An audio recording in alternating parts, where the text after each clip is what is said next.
Bonjour, bienvenue dans le podcast NBA Corner où nous allons parler des Clippers de Los Angeles qui enchaînent les victoires depuis la mi-décembre, des Hornets de Charlotte et des Pacers et d'Andrew Nembhard. Particulièrement pour m'accompagner, c'est Charles que je salue sans tarder.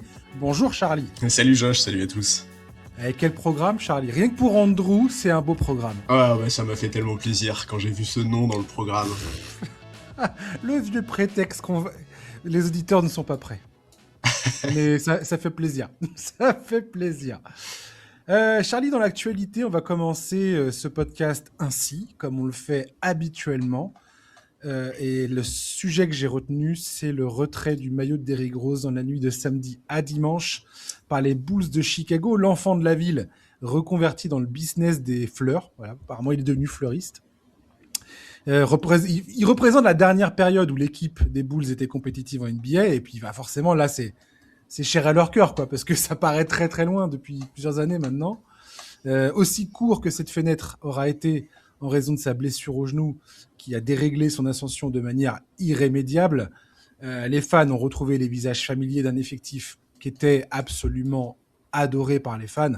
Taj Gibson, Joakim Noah, Lou Holden, Kyle Korver, il y avait Tom Thibodeau aussi qui était là. Derrick Rose aura eu une carrière marquée par un départ éclair, enfin le départ de sa carrière, je veux dire. Avant de souffrir de blessures à répétition, il a également été mêlé à une affaire de viol en réunion dont il a finalement été blanchi, mais qui a durablement terni son image.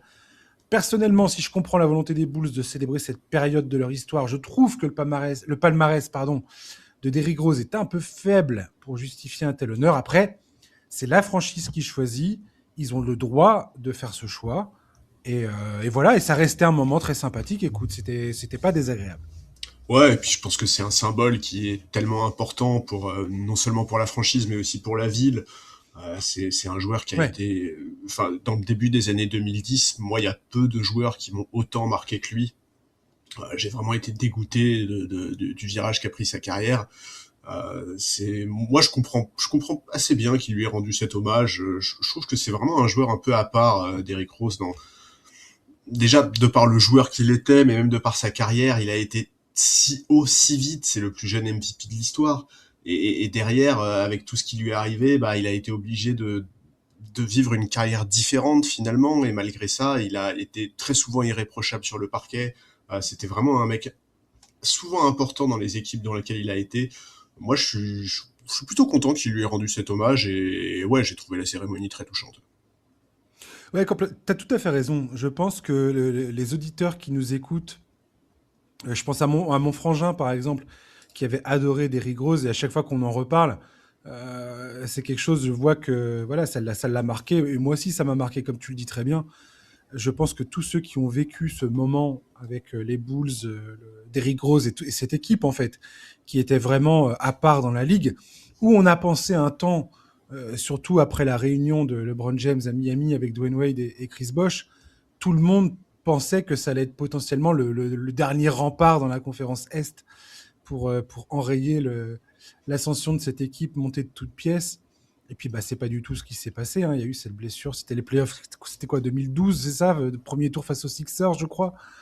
Un truc comme ça. Et ouais, c'était un crève-cœur absolu. Puis après, il y avait toute cette incapacité de Derrick Rose de revenir, de retrouver. On s'est dit, il va se remettre, il va revenir, il va rejouer, ça va bien se passer.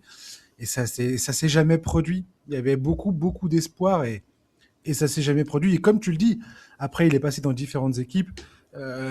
Plus récemment, dans la fin de sa carrière, plus récemment par rapport à aujourd'hui, on se souvient tous de ce match à Minnesota sous le maillot des Timberwolves où il plante 50 points, où il est en pleurs à la fin du match.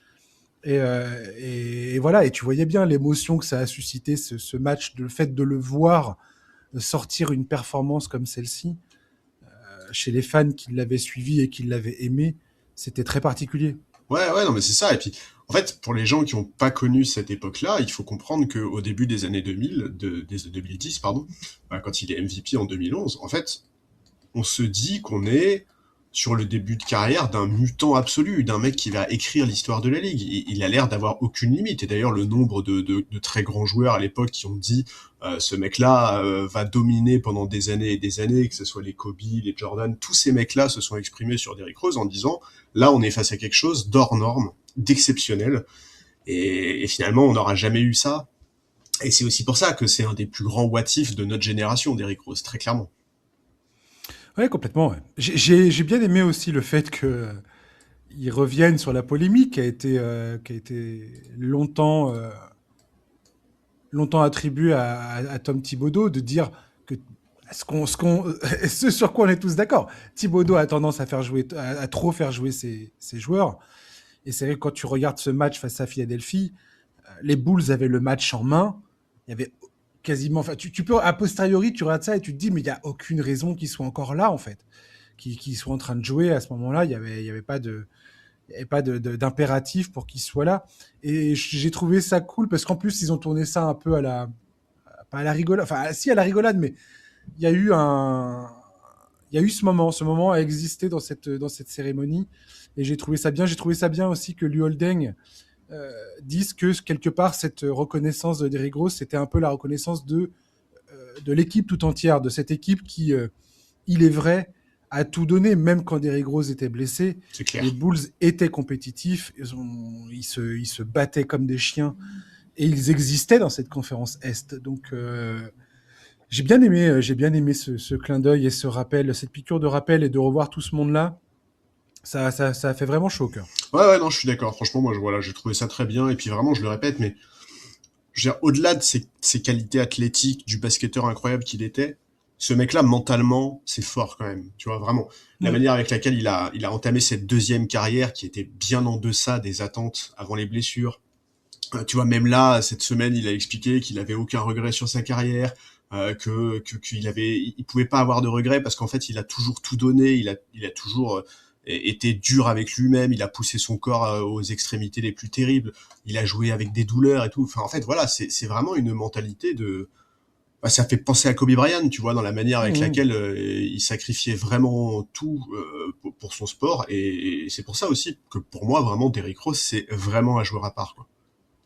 Ouais, j'ai l'impression que au-delà de sa carrière de sportif, c'est aussi quelqu'un qui a beaucoup grandi euh, devant nos yeux, en fait, humainement. Ouais, Il a beaucoup évolué aussi parce que ce joueur qui était promis à un avenir absolument radieux, comme tu l'as dit, plus jeune MVP de l'histoire, c'est impossible de voir Derrick Rose autrement qu'un Hall of Famer indiscutable et comme un joueur qui allait marquer la ligue de son empreinte. C'est ce qu'il a fait quelque part, mais pas comme l'attendait à ce moment-là. Et comme tu l'as dit, il a su se réinventer, il a su aussi apprendre de ses erreurs, grandir, évoluer. Je trouve que on peut pas lui enlever ça malgré tout, quoi.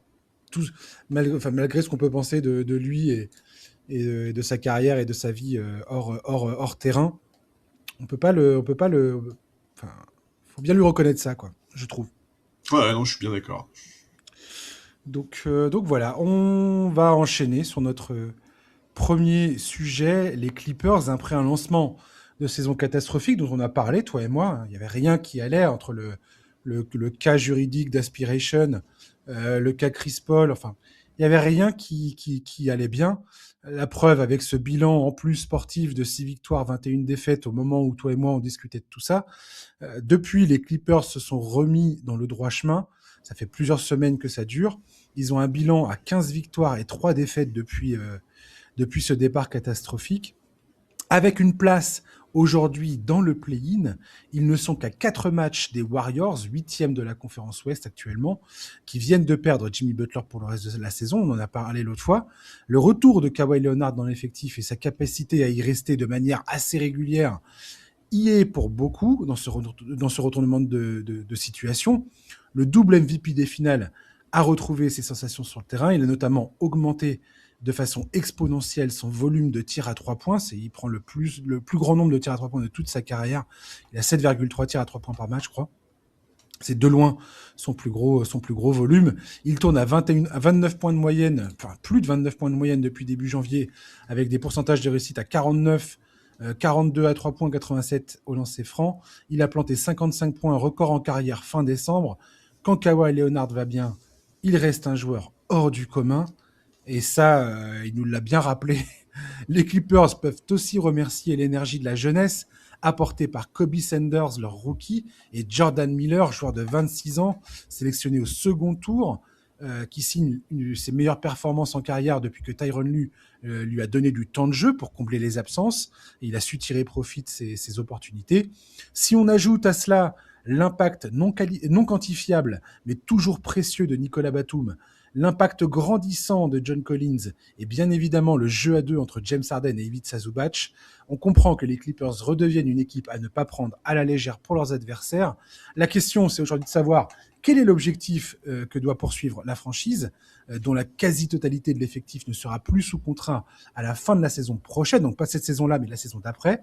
Charles, ton opinion générale pour commencer sur cette équipe des Clippers? Bon, c'est le jour et la nuit par rapport à leur début de saison, et franchement, heureusement, parce que c'était vraiment compliqué, et puis c'était pas beau à voir. Il y a vraiment eu une bascule dans la saison des Clippers, c'est simple, depuis le 20 décembre, et évidemment, il fallait que ça soit sur nous que ça tombe, un déplacement sur le parquet des Lakers, ils sont sur 15 victoires, 3 défaites, tu l'as dit. Les défaites, c'est face à Boston, New York et Chicago, bon, certes, c'est compréhensible, mais surtout, en fait, dans le lot, ils battent les Lakers 2 fois, ils battent Detroit 2 fois, ils battent Houston, ils battent Toronto, ils battent Golden State, et comme tu l'as dit, ils sont de retour dans le play-in avec une petite marge d'avance sur Memphis, qui est sur la courbe inverse, avec 7 défaites sur les 10 derniers matchs. Et ouais, au-delà des résultats, il y a la manière, ça joue bien, en fait. Sur les 15 derniers matchs, ils ont le 6e defensive rating, ils ont le 4e offensive rating, net rating, c'est très solide aussi. Et quand on voit d'où ils viennent, c'est remarquable. Alors certes, Kawhi a loupé une dizaine de matchs en novembre, mais ça suffisait quand même pas à expliquer la situation globale, le manque d'envie, le manque de défense. Et d'ailleurs, même quand il est revenu, il n'était pas à 100% et l'équipe a continué à perdre pendant quelques semaines avant de se remettre d'aplomb. Mais oui, les perfs d'Harden et de Kawhi ont notamment un fort impact. Harden, depuis le début de saison, franchement, s'il y en a bien un qui est irréprochable, c'est lui. Il a longtemps porté l'attaque sur son dos sans que ça soit suffisant. Je me souviens d'un match à plus de 50 points dans une défaite, face à Charlotte, je crois d'ailleurs. Kawhi, ça a été un peu plus dur, mais là, depuis un moment, il est monstrueux. T'as cité ses stats depuis janvier. Si on remonte au 20 décembre et au match face aux Lakers que je mentionnais plus tôt, il tourne à 32 points, enfin quasiment 32 points, 6,7 rebonds, 3,7 passes, 2,4 interceptions et quasiment un compte de moyenne, 50% au shoot, 43% à 3 points, 91% au lancer. Enfin, c'est vraiment le genre de séquence, on commence à être habitué, tu vois, c'est le genre de séquence qui nous sort et on se dit mais quel joueur phénoménal c'est, quelle tristesse C'est incroyable. ouais, quelle tristesse que sa carrière a été émaillée par les blessures. Alors, je croise les doigts pour qu'il fasse une deuxième partie de saison complète et qu'il soit en forme en play-off. On sait qu'avec lui, rien n'est garanti. D'ailleurs, récemment, il a raté 3 matchs à cause d'une petite alerte au genou. Mais ouais, non, les Clippers sont très difficiles à défendre parce qu'ils sont très en maîtrise de leur jeu offensif avec une pace qui est relativement lente. Ils ont beaucoup de mecs qui sont capables de sanctionner à 3 points. Dans l'effectif, quasiment tout le monde sauf Zubac peut mettre dedans. Défensivement, c'est le jour et la nuit par rapport au début de saison, et tout simplement parce qu'il y a plus d'envie, il y a plus d'intensité, il y a plus d'implication, il y a aussi des joueurs qui sont plus à l'aise. Un mec comme John Collins, par exemple, il avait mal démarré la saison défensivement, maintenant, sans que ça soit phénoménal, c'est quand même nettement mieux. Et c'est peut-être pas fini. Il y a Derrick Jones Jr. qui était revenu, je crois qu'il est revenu fin décembre. Il a rechuté, il en a repris pour au moins 6 semaines. Ça veut dire qu'il sera pas de retour avant le All-Star break, mais lui aussi, sa présence peut être vraiment très bénéfique pour la fin de saison. Donc écoute, ouais, moi je suis content de voir ça, je suis content de voir que Tyronn Lue a su trouver les solutions. J'étais vraiment frustré par le visage de l'équipe en début de saison, parce que enfin, voilà, c'est ce qu'on avait dit pendant le podcast, on avait dit qu'on reconnaissait pas une équipe de Tyronn Lue. Là, il a su trouver des solutions en interne. Évidemment, celui pour lequel je suis le plus ravi, c'est Nico Batum. Ça me faisait tellement mal au cœur qu'il soit dans cette galère.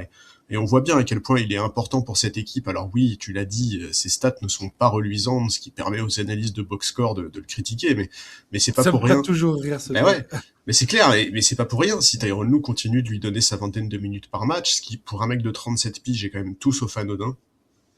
Donc ouais, je suis très content de voir que les Clippers ont réussi à inverser la tendance, à remonter la pente. Maintenant effectivement, la question c'est est-ce qu'ils sont capables de continuer sur ce rythme? Est-ce qu'ils sont capables de revenir dans le top 6, de jouer les troubles faits en play-off éventuellement?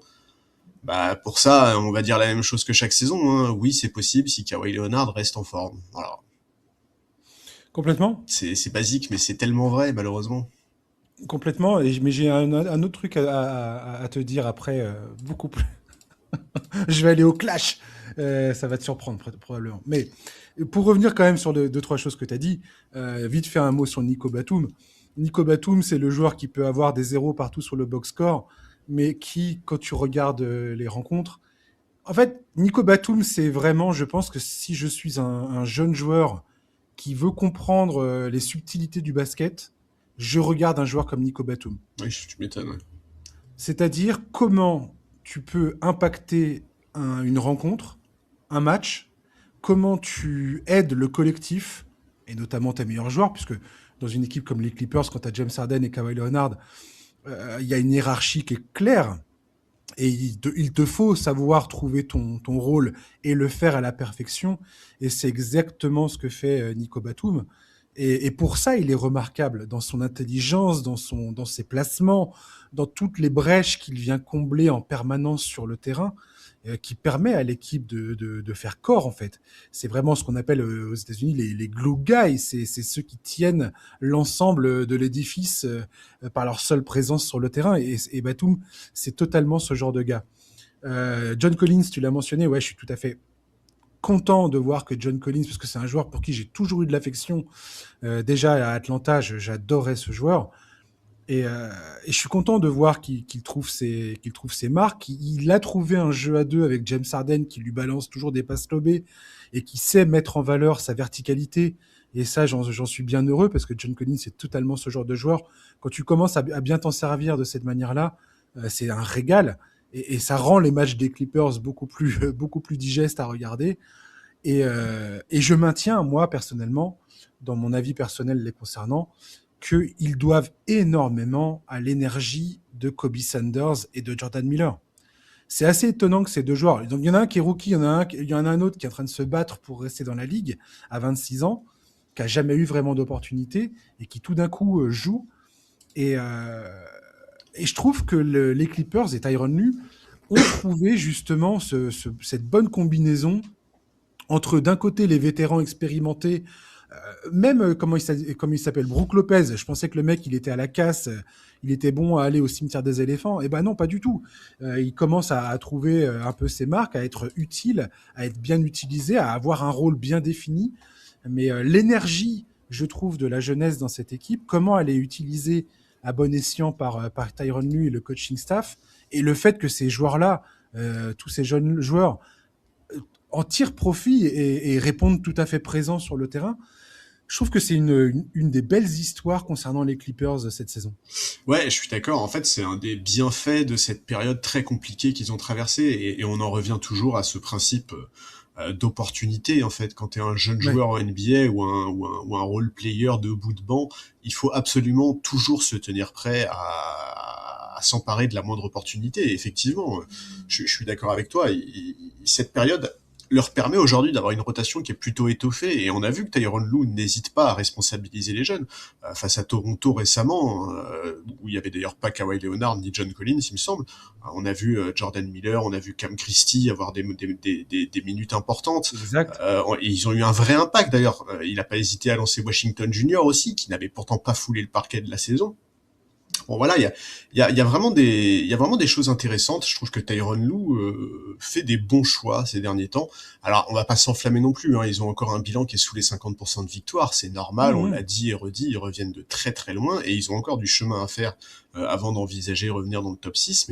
Mais honnêtement, si pour une fois Kawhi peut rester en forme, au regard de ce qu'on voit depuis un bon mois maintenant, c'est clair que je vois pas ce qui pourrait les empêcher d'espérer. Ils sont tellement en maîtrise de leur jeu, ils ont vraiment beaucoup d'armes, offensivement notamment, mais même défensivement, franchement, ils sont très très loin d'être ridicules. Et ouais, le Tyronn Lue fait des choix pertinents. Il a une rotation qui est plus étoffée que ce à quoi on s'attendait en début de saison, surtout après la blessure de Bradley Beal. Donc, euh, donc Ouais, moi j'ai assez hâte de voir. Et puis mine de rien, entre le top 6 et eux, aujourd'hui, il y a quand même pas de cador. Ils sont à 2 victoires de Portland. Golden State, ça vient de perdre Jimmy Butler, on sait pas trop où ça en est. Les Wolves sont sur 5 défaites consécutives. Et de toute façon, globalement, à l'ouest, entre la 4e et la 7e place, il y a très très peu d'écart. Donc aujourd'hui, moi si je suis un supporter des Clippers, je suis plutôt optimiste pour la suite. en espérant évidemment, et ça, on en revient encore et toujours à la même chose, que Mm. Kawhi Leonard tienne le coup. Parce que ce joueur, Charlie, on le sait. Et c'est ce qui rend la chose tellement frustrante le concernant. C'est vraiment un joueur à part, quoi. Ah, c'est Sa, clair. sa capacité offensive, en fait, ce qui est devenu ce joueur, c'est Danny Green, l'autre fois, qui participait à un podcast et qui rappelait à juste titre que quand il arrive dans la ligue, le Kawhi Leonard, personne ne prédit qu'il va devenir ce joueur-là. Ah, c'est Personne. impossible, c'est impossible. Le voir Et devenir aussi fort offensivement, c'est voilà. impossible. Et le gars se pointe, il a quasiment pas de shoot. Donc, quand tu vois aujourd'hui ce qu'il est, enfin, quand tu vois ce qu'il est devenu dans sa carrière, et quand tu vois encore aujourd'hui ce qu'il est capable de faire sur un terrain, c'est quand même absolument bluffant, quoi. C'est l'impact qu'il a sur une équipe, sa capacité à transporter une équipe et de la faire gagner par sa simple présence et son talent hors norme. Il n'y a pas beaucoup de joueurs comme ça. Tu as Non. des joueurs qui sont extrêmement talentueux, qui savent. Je sais pas, qu'est-ce que je pourrais donner comme exemple? Je sais pas, le premier qui vient à l'esprit là, je sais pas, c'est pas un tacle gratos, mais ce serait Donovan Mitchell. Euh, un joueur qui est exceptionnel individuellement, mais dont la capacité à porter un groupe et un collectif n'a pas toujours été prouvée dans les moments chauds, quoi, dans les moments nécessaires. Enfin, c'est des joueurs qui sont bons individuellement, mais porter une équipe, c'est encore autre chose. Kawhi Leonard, il sait faire ça. On l'a vu faire ça. Il l'a fait jusqu'au titre. Euh, et aujourd'hui encore, il est capable de le faire. Malgré tous les pépins physiques qu'il a eus, il est encore capable de faire ça. Et ça, franchement, ça me sidère quelque part.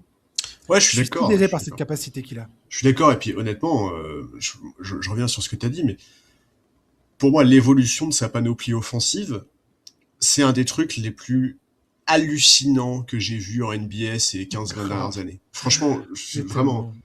c'était inimaginable. Il y avait sur ces 3 dernières saisons, sur ces 3-4 dernières saisons aux Spurs, la manière avec laquelle il s'est transformé offensivement, il est passé d'un joueur emprunté Hmm. qui qui faisait rien de très bien offensivement, honnêtement. C'était Ah, un as défensif ouais, c'est qui ça. avait des capacités limitées en attaque et point barre, c'est tout. Et franchement, genre, autour de 2014-2015, sur des séquences, t'avais l'impression d'être face à Kobe Bryant, quoi.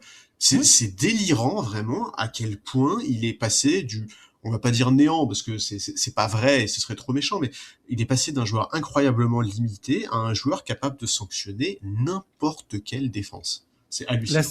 la saison 2016-2017 de Kawhi Leonard, il est fabuleux dans cette saison. Bien sûr. Il est Ouais. absolument Non, et puis fabuleux. ces playoffs 2019 avec Toronto, Laisse tomber. En plus, le mec était blessé, laisse tomber. c'est hors du temps. Non, mais tu vois, Ouais.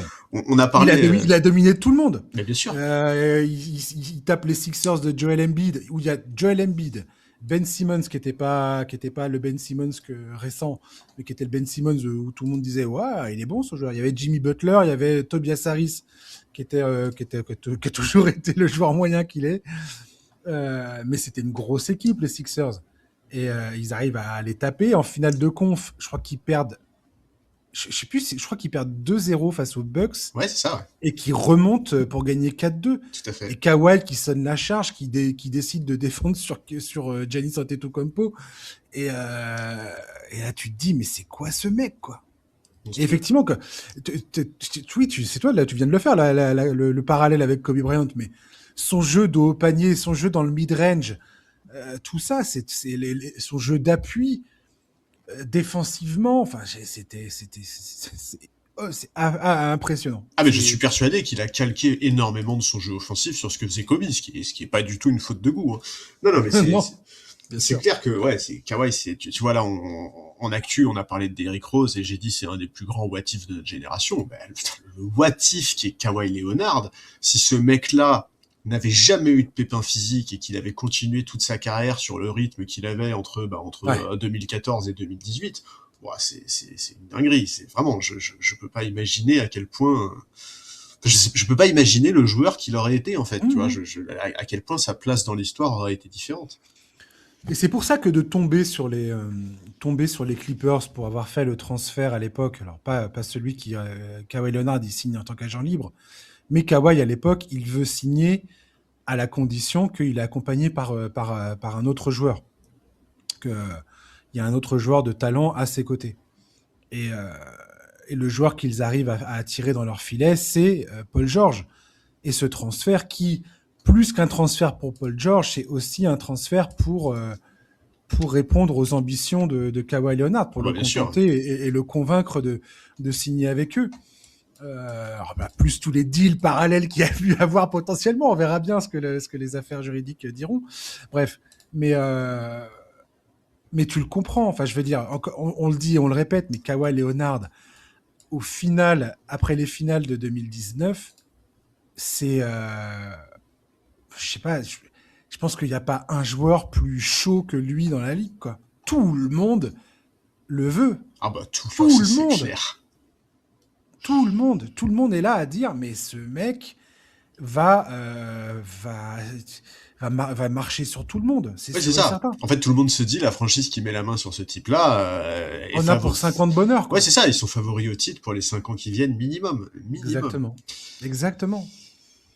Donc, donc faut bien se remémorer ça. Ça paraît lointain, ça ne l'est pas tant que ça. Et Kawhi, Et, aujourd'hui, on ne voit ça que par bribes et c'est bien dommage. C'est comme tu dis, c'est un what if mais c'est énormissime. clair. Et au passage, je reviens 2 secondes sur le fait Vas-y, vas-y. sur le trade pour Paul George, mais quand ils prennent Paul George, ils sortent d'une saison avec OKC qui est folle, Paul George, hein, quand même. De M- Il était dans la conversation du MVP, le gars. Ah bah je crois, attends, je vais vérifier. Ouais, il est podium MVP cette année-là, il est Il est troisième. Hein. carrément podium. Ouais, Ah ouais, ouais, il est derrière Giannis et énorme. Harden. Donc voilà. Enfin, qu'est-ce que tu veux dire de plus que ça? Ouais, C'est, c'est un c'est- duo qui faisait rêver sur le papier, mais Mais bon. à l'époque, on était tous comme des dingos en train de se dire, mon Dieu, les Clippers vont échapper à leur propre, comment dirais-je, malédiction. Malédiction, ouais, bah, bien sûr. Et la roue va tourner, surtout que quand Steve Ballmer se pointe, tout le monde sait que ce gars-là a les poches pleines et que tout le monde se dit, bah, c'est tout d'un coup un propriétaire pour lequel d'autres joueurs vont vouloir jouer. Parce que il a tellement d'argent que potentiellement il y a du business à se faire à côté, quoi. Ouais. Ouais, non, c'est fou. Hein. Ouais, et Paul Ouais, George, c'est donc fou. là, cette année-là, c'est podium MVP et podium défenseur de l'année. Ouais, C'est il était colossal. comme quoi, hein, vraiment, hein, faut savoir trader ses joueurs au bon moment, les gars. Sachant que le mec s'était brisé la jambe quelques années plus tôt Ah, c'était quand il horrible ça. était à Indiana, quoi. Ah, ça, Je veux c'était dire, horrible. il fallait quand même aussi remettre ça dans le Qu'est-ce contexte qu'elle de était l'époque. kiffante cette équipe d'Indiana avec Paul George. Mm. Ouais, t'étais fan, toi, Ah, hein? Hein. j'adorais, ouais. Ah ouais, t'adorais ça. Je me souviens très bien. Mais cette équipe des Clippers, aujourd'hui, très sincèrement, quand tu vois un petit peu le classement à l'ouest, comme tu l'as très bien dit,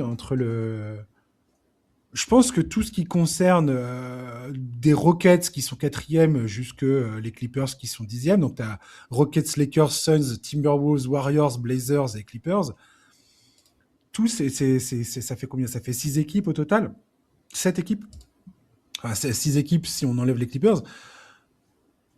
Je pense qu'aucune de ces équipes n'a envie de se retrouver dans un play-in face aux Clippers ou dans une série face aux Clippers à un moment ou un autre, si, et seulement si, cette équipe est au complet et en état de marche, quoi. Ah, je pense que au complet, à l'ouest, les Clippers n'ont peur de pas grand monde, en fait. Effectivement, s'ils sont au complet et qu'ils sont sur leur rythme actuel, euh, avec 15 les victoires, armes 3 qu'ils ont défaites, c'est actuellement. énorme. Mais bien sûr, non, mais C'est y a énorme. aucune équipe qui fait mieux sur la période, hein, aucune. Hmm. Donc oui, non, moi je suis complètement d'accord. Hein, si cette équipe-là continue sur ce rythme-là et est préservée des blessures, aujourd'hui à l'Ouest, déjà de toutes les équipes que tu as citées, je suis pas sûr qu'il y en ait une qui soit meilleure que.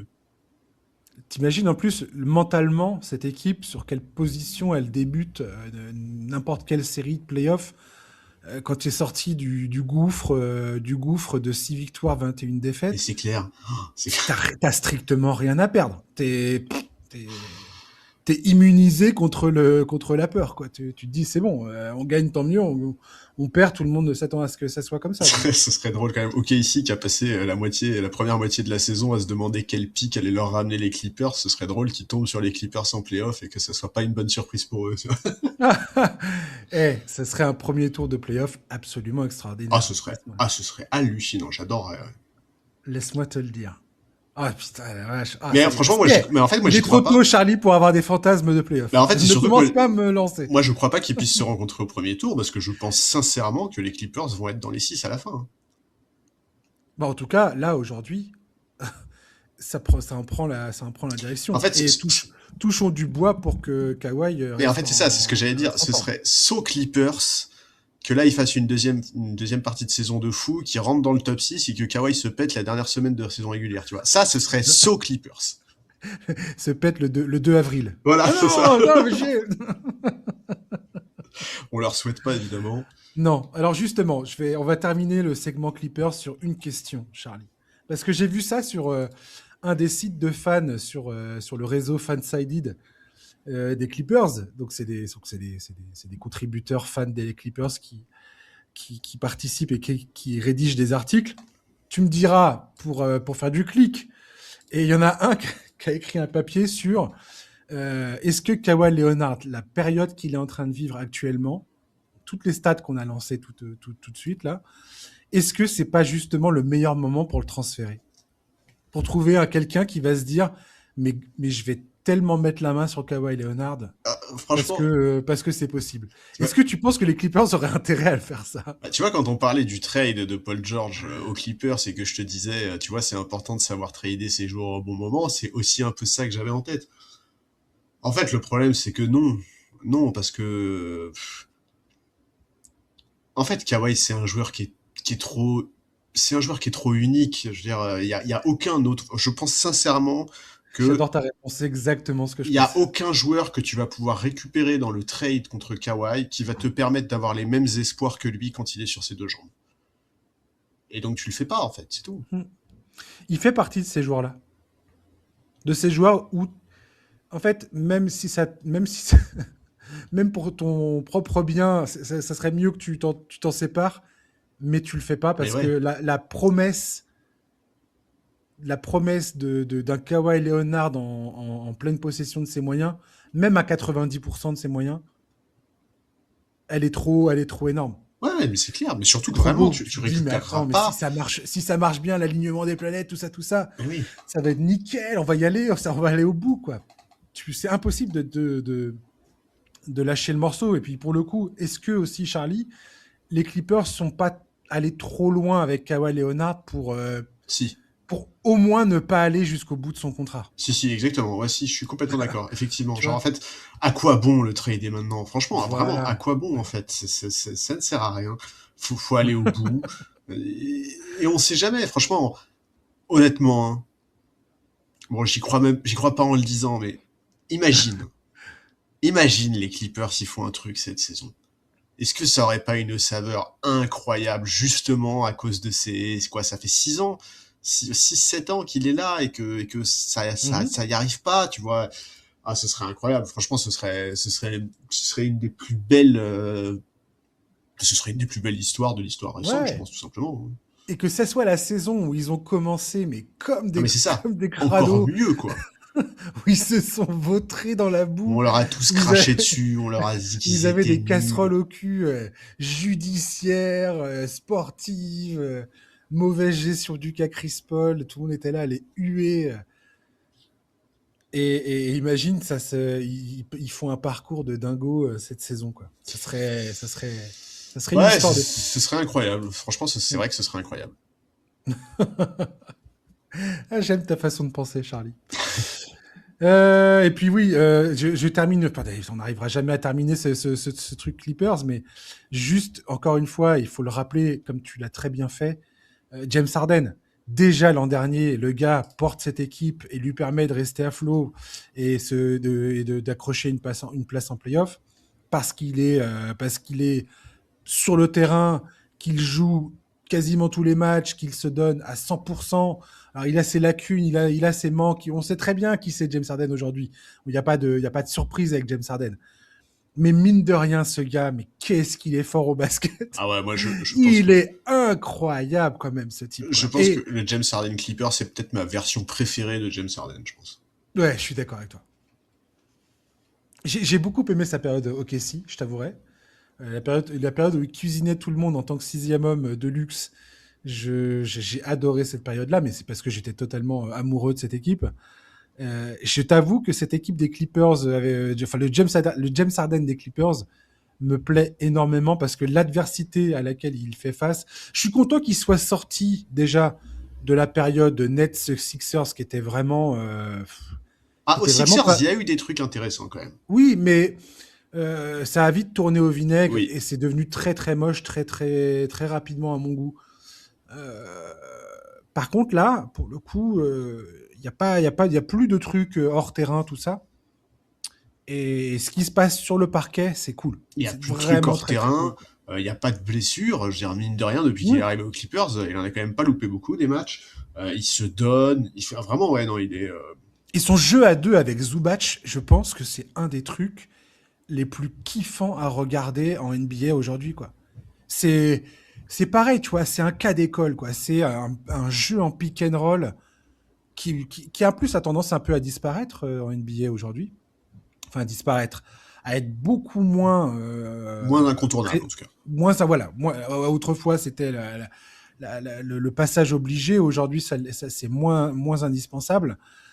Mais leur jeu à deux, tu vois les heures et les heures d'entraînement qu'ils ont passé à bosser ensemble, chose qu'ils ont fait dès l'arrivée de James Harden. Il y a Zubac qui s'est régulièrement exprimé sur le sujet, à quel point James Harden lui demandait, voilà, vas-y, on se retrouve, on va bosser sur notre jeu, on va faire en sorte que ça fonctionne et tout. Et tu vois que James Harden, c'est un bosseur, c'est un amoureux du basket. Et rien que pour ça, je le respecte à 100%. Ouais, J'ai non, jamais été je un suis tout à fait énorme d'accord. fan de ce mec-là, mais je ne peux que respecter sa démarche vis-à-vis d'un sport que j'aime. Ouais, ouais, non, mais je suis d'accord. Moi aussi, effectivement, il y a eu des moments où il me gavait un peu. Alors attention, hein, j'ai toujours considéré que c'était un des attaquants les plus doués de l'histoire et que Tout à fait. c'était un mec qui avait vraiment marqué son époque. Mais je suis d'accord avec toi. Moi, il avait un peu tendance à me saouler aussi. Je Mais n'aimais pas là, trop ça, son ouais. jeu en ISO, quoi. Le jeu en ISO où je dribble entre mes jambes 15 000 fois et la seule truc, je cherche à provoquer des fautes un peu. Tout ça, ça m'a saoulé, je t'avoue. Ouais, mais je suis d'accord. Je suis d'accord. J'étais pas fan de ça. Et effectivement, sa relation avec Zubac, c'est hyper agréable à regarder. Mais de toute façon, moi, je t'avoue, enfin, tu vois, je veux dire, t'es l'intérieur titulaire des Clippers, tu vois le James Harden version Sixers, parce que quand même, sa dernière saison aux Sixers, qu'est-ce qu'il en mettait des caviars. Ouais. Tu vois ce mec-là arriver, tu le supplies de venir t'entraîner avec toi, parce que tu sais que tu vas te régaler pendant quelques saisons. Ouais, complètement, ouais. Et c'est bon pour ton contrat. Oh oui. C'est, Enfin, Zubac est aussi un super joueur, hein. Il a quand même toujours eu des il y mains a pas à assez dire. exceptionnelles. Il y a pas à dire. Un jour, il faudra peut-être qu'on fasse un classement des joueurs qui ont eu des contrats grâce à des superstars. Ou les superstars Oula. qui ont permis d'avoir. Ouais, c'est hyper chaud Ouais, bah comme Chris Paul liste. numéro 1, je pense, hein. Ouais. C'est ces superstars qui ont permis à des joueurs, allez, de seconde zone ou des joueurs bons, mais bon, pas au point de taper des salaires de dingue que certains ont eu, quoi. Ces joueurs qui devraient toucher un pourcentage des contrats de leurs coéquipiers. C'est ça, exactement. Ouais.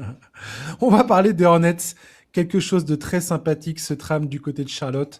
Tu le sais, Charlie, j'ai toujours été critique envers la Melo Ball et de son jeu trop flashy, avec trop de déchets, sans que cela se concrétise en victoire. C'est toujours ce que j'ai pensé de la Melo Ball. Et si on ajoute à cela ses blessures à répétition, notamment à sa cheville, j'avais plutôt tendance à espérer que les Hornets le transfèrent sans tarder à la moindre occasion, comme maintenant, parce qu'il joue pas si mal que ça, le coquin. Et voilà, et sa cote vient de grapper sérieusement depuis fin décembre. La Melo Ball joue un rôle clé dans la montée en puissance inattendue des Hornets. L'équipe est outrageusement meilleure offensivement avec lui sur le parquet. Que s'est-il passé? On a vu la Melo Ball changer de manière substantielle sa sélection au tir pour commencer. Il est plus posé dans ses choix et semble enfin donner sa pleine mesure dans ce rôle de créateur génial, capable de prendre n'importe quel tir présent dans le manuel. Le rookie Kunkenupple signe une saison historique en termes d'efficacité au tir. Et c'est son coach, Charles Lee, qui le présente comme une des raisons majeures dans le changement d'état d'esprit général au sein de l'effectif. Il vante notamment sa capacité à garder son calme en toutes circonstances, sans que cela n'entame sa combativité. Le reste de l'effectif a suivi. Brandon Miller a gagné en constance. Miles Bridges joue son rôle à la perfection. Moussa Diabaté s'est imposé comme un titulaire en puissance dans le 5 majeur. Depuis le 25 décembre, les Hornets possèdent la 2e meilleure attaque de la ligue, la 10e meilleure défense, et ils sont 3e net rating derrière OKC et les Pistons. Charles, comment tu expliques cette incroyable période que traversent actuellement les Hornets? Écoute, en tout cas, ce qui fait plaisir à voir, c'est que cette équipe ressemble vraiment à une équipe, ce qui a quand même pas toujours été le cas ces dernières années. Et effectivement, collectivement, c'est cohérent. Il y a une rotation qui est intéressante. Ils savent mettre de l'intensité. Ça se bat au rebond. C'est une équipe qui est vraiment sympa à suivre, avec des joueurs intéressants, des Français performants, même si Salah a un peu subi des retours de blessures et a donc moins de temps de jeu récemment. Mais il a montré des belles choses. La dernière fois, on avait parlé de Tidjane Salin. C'était vraiment pas convaincant.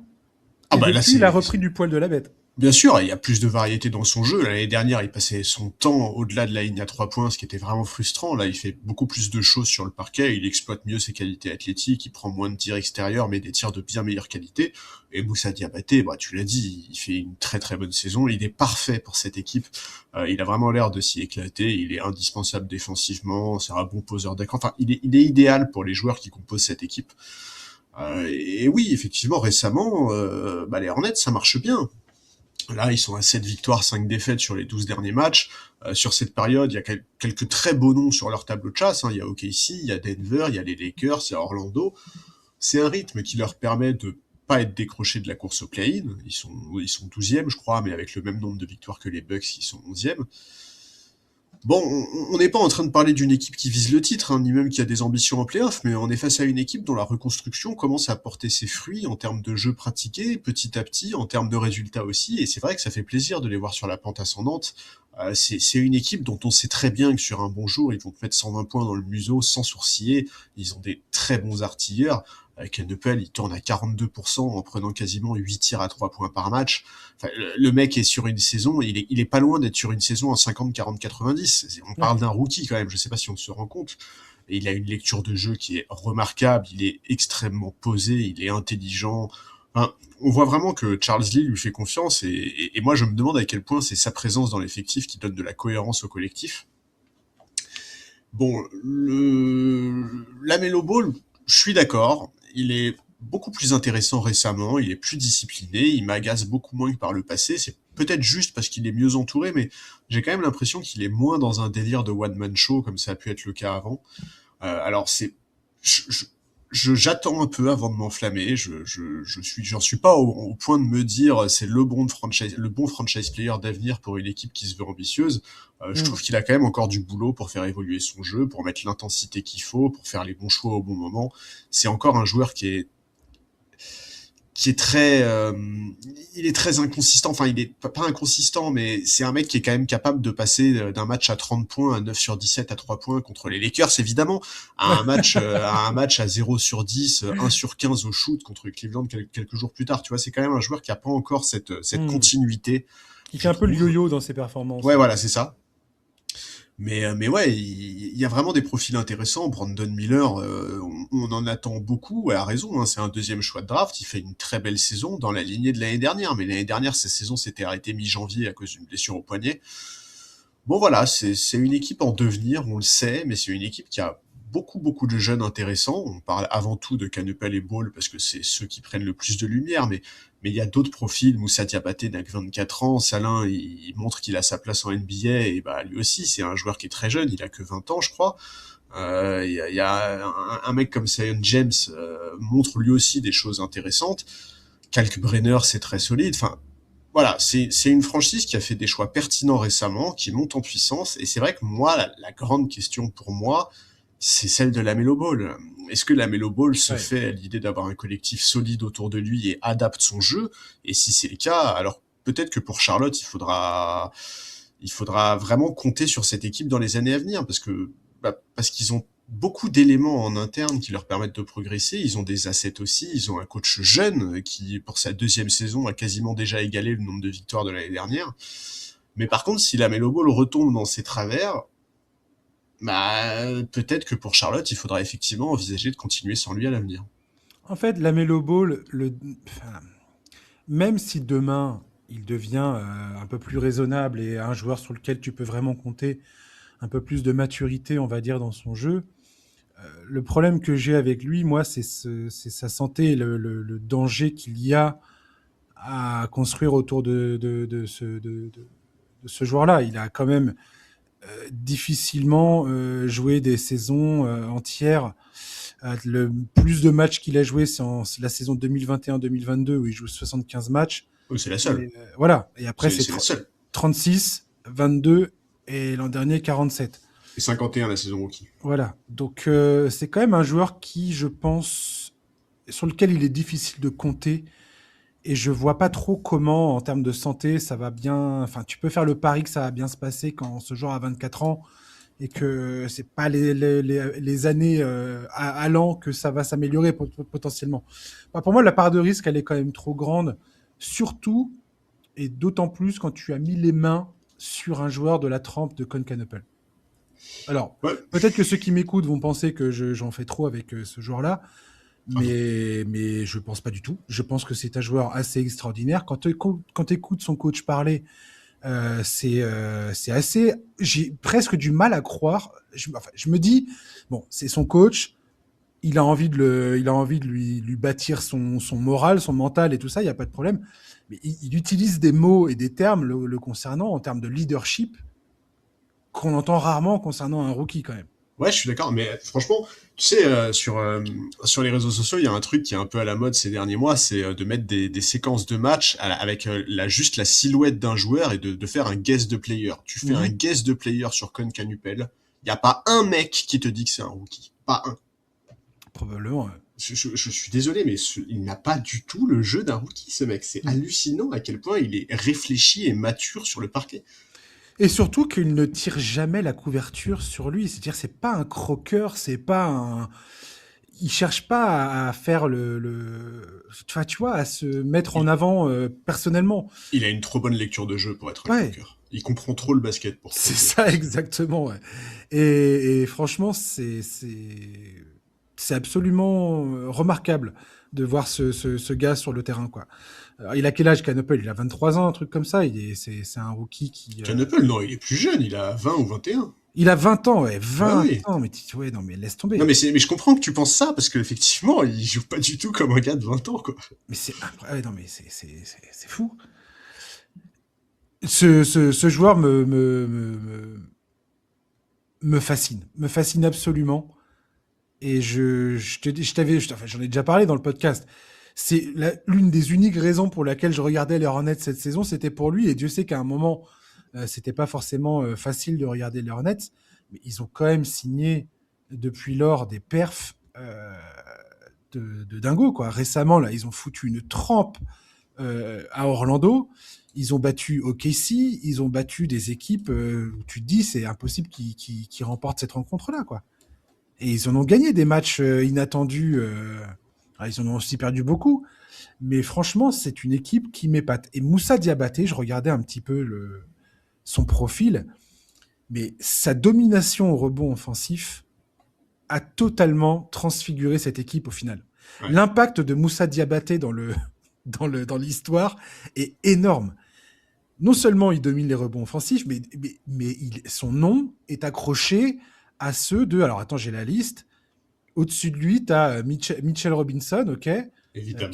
Kessler, on va pas le compter. Tu as Steven Adams, Donovan Clingan, Jalen Duren, Rudy Gobert et Diabaté, il est là, quoi. Diabaté, c'est un mec absolument, mais c'est complètement dingo l'impact qu'il a au rebond offensif. Et si tu regardes, non seulement quand il prend des rebonds offensifs, mais regardez-le sur Alors, déjà le box-out, il a une science, une technique du box-out qui est complètement folle, qui est un art qui se perd de plus en plus en NBA aujourd'hui. Et franchement, ça fait plaisir de voir un joueur qui sait faire un bon box-out. Regardez-le sauter pour prendre le rebond. S'il peut, il va faire un deuxième effort, un deuxième bond pour aller marquer un panier. L'énergie et son envergure, je sais plus combien il a d'envergure avec ses bras, mais c'est absolument... le mec, c'est un marsupilami, quoi. Il est incroyable. Et quand il n'a pas le tir disponible, regardez-le, à chaque fois, il trouve le joueur démarqué. Et tu vois que ce soit Lamelo, Canuple ou Miller ou les autres joueurs, tous savent très bien que s'il se déplace et qu'il trouve un espace, Moussa va les trouver. Diabaté va faire la passe comme il faut, quoi. Et cette lecture, cette comment dire, cette intelligence de jeu qu'il a dans l'interprétation de la situation dans laquelle il se trouve, je le trouve absolument mortel. Quand il est sur le terrain, les Hornets font partie des 5 meilleures équipes au rebond offensif de la ligue. Quand il est sur le banc, ils sont dans le top 5, mais à l'inverse, dans le fin fond du classement en NBA. C'est incroyable. Autre chose, la verticalité de son jeu, c'est-à-dire que Moussa Diabaté, c'est un joueur que Lamelo Ball il sait qu'il peut lui balancer des passes lobées et que Moussa va aller les chercher. Et ce truc-là ajoute un danger supplémentaire, parce que ça, c'est pareil. En NBA, on est devenu tellement omnibulé par le shoot à 3 points dans tous les sens qu'on a oublié que des joueurs comme lui sont ultra utiles. Quand tu as des joueurs qui ont comme ça cette verticalité, c'est ultra utile parce que ça oblige les défenses à réagir d'une manière qui va libérer de l'espace pour les shooters. Et ça, Charles Lee et le coaching staff, manifestement, ils ont tout à fait construit un jeu autour de ça pour créer des espaces, les utiliser et les exploiter. Et tu vois bien que c'est en train de fonctionner du tonnerre de Dieu, quoi. Et dernière chose que je dirais par rapport à tout ça, c'est qu'aujourd'hui, tu as un 5 majeur, un des meilleurs 5 majeurs de toute la NBA. Je répète, de toute la NBA. C'est pas sur les 10 derniers matchs ou je sais pas quoi. Non. De l'ensemble de la saison, c'est le 5 majeur. Bridges, Lamelo Ball, Canuple, Diabaté, Brandon Miller, ils sont à plus 23,4 de net rating. C'est il y a que les attends, je vais retrouver ça tout de suite. Hop. Il y a que le Thunder qui a un 5 plus dominant aujourd'hui en NBA et derrière c'est les Nuggets. Donc on parle de deux écuries quasiment favorites pour le titre cette saison, quoi. Ouais, très clairement. C'est lunaire, Charlie. C'est complètement lunaire. C'est lunaire. Oui. Je ne m'explique pas ça.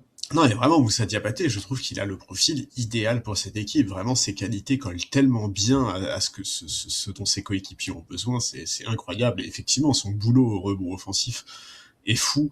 Et juste, je rebondis et je fais un tout petit écart par rapport à ce que tu as dit. Et Mitchell Robinson, 5 rebonds offensifs par match en jouant moins de 20 minutes. C'est de la folie. Mais bref, ouais, alors cette équipe de Charlotte, elle est hyper intéressante quelque part. Elle est un peu attachante aussi. Moi, j'ai quand même vraiment encore des gros doutes autour de Lamelo. Je suis pas encore convaincu et je me dis, effectivement, avec ses soucis physiques, avec le risque qui retombe un peu sur ses travers de joueur highlight, bon, est-ce que vraiment t'auras une meilleure opportunité pour le trader que là, dans les prochaines semaines, voire l'été prochain, quoi. Ils sont à plus 6 points toutes les 100 possessions avec Lamelo sur le terrain. Et donc, grosso modo, leur attaque, pour contextualiser, j'ai prévu cette fois, Charlie. J'ai fait mes devoirs. Quand il est sur le terrain, ils ont l'équivalent de la 3e meilleure attaque de la Ligue. Quand il est sur le banc, ça serait plutôt 27e attaque de la Ligue. Donc, c'est le jour et la nuit, quoi. Ah ouais, non, mais c'est sûr. Mais il est tellement doué offensivement. La chute est quand même énorme. Après, voilà, si tu transfères Lamelo, tu vas aller chercher autre chose. Est-ce que si tu arrives à trouver un autre meneur, tu peux pas trouver un joueur qui va, on va dire, où la chute sera pas à ce point brutale que ça sera le jour et la nuit, quoi. Je sais pas. J'en sais rien du tout. Ça paraît assez compliqué, mais si tu peux trouver un joueur peut-être moins brillant, mais peut-être plus consistant, qui arrive à avoir plus de continuité dans son jeu, dans ses performances, etc., ça peut aussi être intéressant pour le développement des jeunes, parce que c'est aussi de ça dont on parle avec Charlotte. On n'est pas du tout en train de dire que ils vont aller chercher un nouveau meneur à la place de Lamelo et que ça va faire d'eux l'année prochaine des contenders. Non, on est en train de parler d'une équipe qui est encore en plein développement, avec beaucoup de joueurs qui ont moins de 25 ans, et l'idée, c'est plutôt d'être une équipe performante dans 2-3 ans. Exactement. Et je rajouterais une chose. Je te remercie de me mettre sur cette piste-là parce que je ne l'aurais pas dit sinon. Et c'est ce que je pense concernant Charlotte. Et toi et moi, on en parle déjà souvent, Charlie, en off et tout ça. On se parle souvent de ce genre d'équipe. Quand tu as une jeune équipe avec des jeunes talents comme Charlotte, ils sont à 18 victoires, 28 défaites. Ok. Ça joue rien du tout. Ça joue pas le titre. Si tu peux les emmener au play-in, ça serait très Ouais, c'est de la bonne expérience. C'est de la bonne expérience, tout à fait.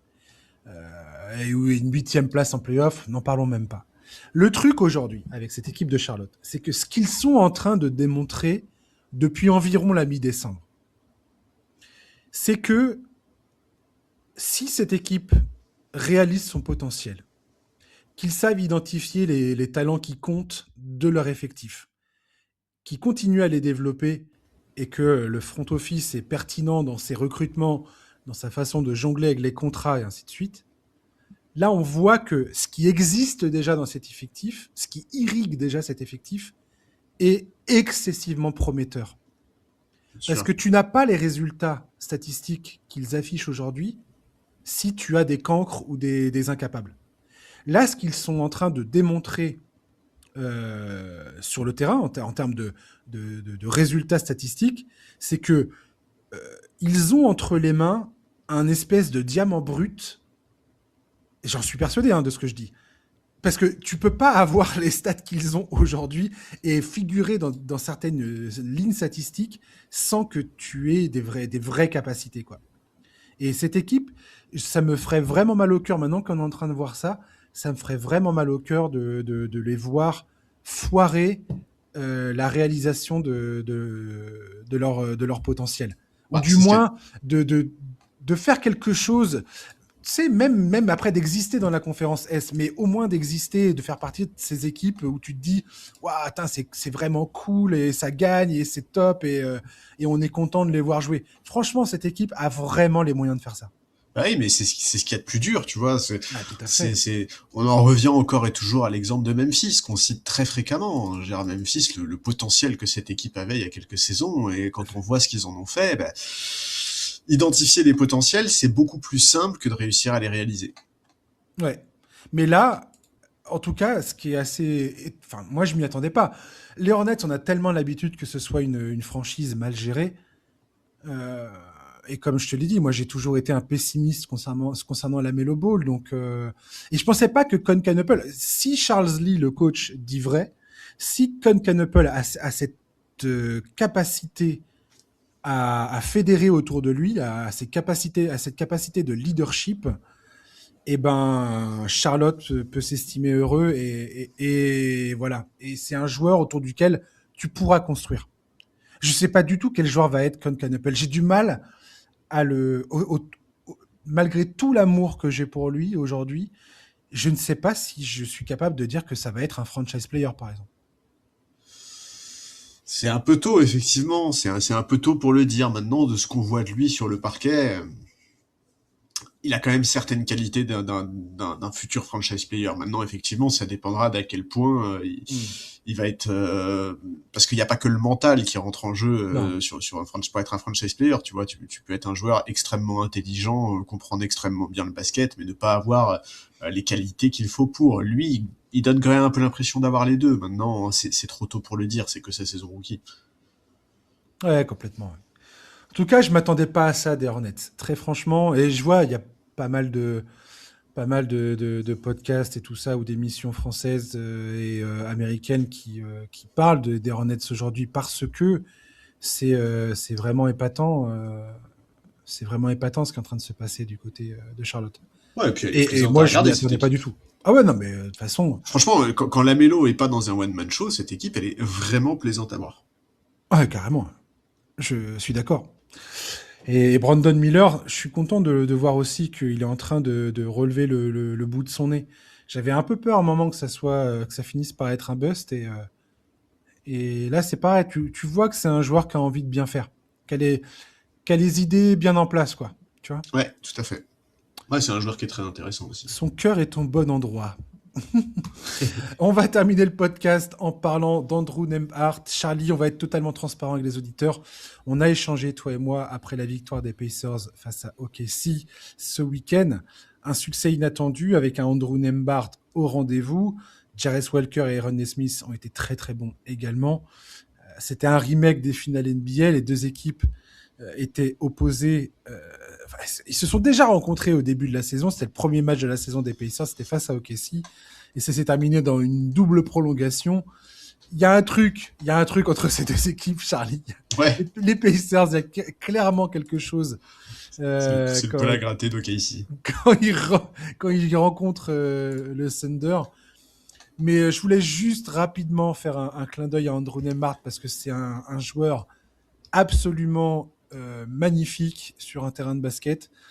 Et je voulais aussi parler du coaching magistral de Rick Carlisle. Alors, ça gagne pas Indiana, je vous ferai pas croire le contraire. Il suffit de regarder les classements pour comprendre que c'est pas du tout une saison où ça gagne. Et d'ailleurs, ils ont aucun intérêt à gagner, très sincèrement. Non. Mais cette rencontre et d'autres matchs, il y a certaines victoires, même certaines défaites de cette saison côté Indiana, où je suis désolé, mais Carlisle, tu vois, l'autre fois, il y a eu les images de Greg Popovich, là, diminué, qui ont Ouais. circulé sur les réseaux, tout ça. Ça faisait un peu mal au cœur de voir ça. Mais, euh, mais très franchement, Rick Carlisle, c'est un bijou de coaching. Il faut absolument comprendre ça et en profiter. Et Andrew Nembhard, je suis content parce que toi et moi, on sait très bien que cette équipe des Pacers, elle nous manque terriblement cette saison. On a Donc oui. hâte que Tyrese Haliburton revienne. Ça va être bénéfique. Tout ce qui est en train de se passer cette saison, ça va être bénéfique pour la saison prochaine pour les Pacers. Et très franchement, cette équipe l'an prochain, je suis persuadé que les Pacers vont revenir tout en haut de la conférence. Ouais, bah écoute, je l'espère. Et moi, effectivement, hein, c'est une équipe qui me manque beaucoup cette saison. J'ai vraiment adoré les Pacers de l'année dernière. Et oui, Rick Carlisle. Je me rappelle, tu sais, l'été, les general managers font des sondages enfin, ils sont interrogés par des médias et ils avaient désigné Rick Carlisle comme le meilleur coach de la ligue pour construire une attaque. Et je suis mais tellement d'accord avec ça. C'est un coach qui est extraordinaire. Ouais. Et Andrew Nembhard, bah, moi je suis juste ravi de parler de lui, c'est un de mes joueurs préférés dans la NBA actuelle. J'aime trop voir ce mec jouer, son intelligence sur le parquet, sa technique, son côté un peu smooth. Je saurais pas décrire précisément pourquoi, mais voir jouer Andrew Nembhard, ça me procure beaucoup de joie. Il a une forme d'élégance sur le parquet que je trouve vraiment marquante et franchement, pour moi, c'est pas loin d'être le joueur idéal pour une équipe. C'est un couteau suisse qui peut tout faire ou presque, qui s'adapte à ce qui est autour de lui. Alors quand je dis joueur idéal pour une équipe, évidemment, je veux pas dire franchise player idéal, mais avoir ce mec-là, je sais pas, en numéro 3 par exemple, je Mhm. pense que c'est un luxe phénoménal. Je rappelle que ce type touche moins de 20 millions par saison aussi. Et ouais, enfin tu vois, moi je suis fan des Lakers. Le sujet du profil du mec qui va partager le backcourt avec Doncic à l'avenir, c'est un sujet qui est important, même si Austin Reeves a montré des choses remarquables. Si tu me disais demain que le backcourt des Lakers sur les prochaines saisons c'est Doncic Nembhard, je serais tellement serein. C'est le mec idéal à mettre aux côtés d'une star. C'est un bon ball handler, c'est un défenseur hyper intelligent, c'est un mec qui est capable de shooter. Il a absolument tout. Il est hyper intelligent sur le parquet, il lâche rien. Enfin c'est vraiment Andrew Nembhard, c'est le profil de joueurs qui font que j'aime autant le basket. Ouais, et tu parles de son ball handling, et effectivement, en début de saison, il a dû remplacer donc Tyrese Haliburton comme le meneur titulaire Ouais, et comme celui qui devait avoir la responsabilité de créer du jeu pour lui-même et ses coéquipiers sur le terrain. Et c'est vrai que le début de saison a été un peu laborieux, il perdait beaucoup de ballons. ouais, il a fallu qu'il s'adapte. Ouais. Il a fallu qu'il s'adapte. Il y a eu une période d'adaptation, mais il a jamais baissé ses ambitions. Et quand tu regardes là depuis plusieurs semaines maintenant, son ratio passe décisive, ballon perdu, c'est largement énormément amélioré. Et voilà, et c'est ce genre de joueur, Andrew Nembhard. C'est le gars qui va faire le taf. Il va faire le taf, même si ça va pas être simple forcément sur le coup, mais il va faire le taf, quoi. Et je l'adore. Je l'adore. Ouais, pareil. En plus, très bon défenseur.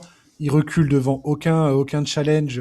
Il peut défendre des postes 1, des postes 2, voire des postes 3, malgré le fait qu'il soit pas très très grand.